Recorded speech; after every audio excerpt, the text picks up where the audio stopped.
వకీల్ సాబ్, ఓడిపోయే కేసు ఒప్పుకున్నాం, ఓడిపోతాం. ఆశతో ఉన్నోడికి గెలుపోటములుంటాయి, ఆశయంతో ఉన్నోడికి కేవలం ప్రయాణం మాత్రమే ఉంటుంది. ఇలాంటి ఆదర్శాలను నమ్ముకుంటే ఇలాగే ఒంటరిగా మిగిలిపోతాం. నిజం ఎప్పుడు ఒంటరిదేనందా, కానీ దాని బలం ముందు ఎవ్వరైనా తలొగ్గాల్సిందే.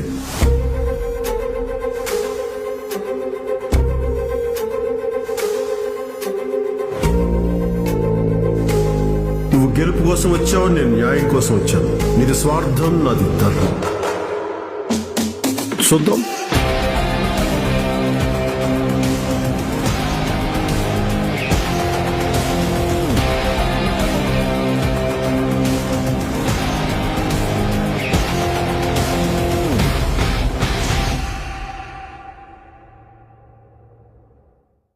నేను పైసల కోసం పనిచేసే లాయర్ని కాదు, జనం కోసం నిలబడే వకీల్ని.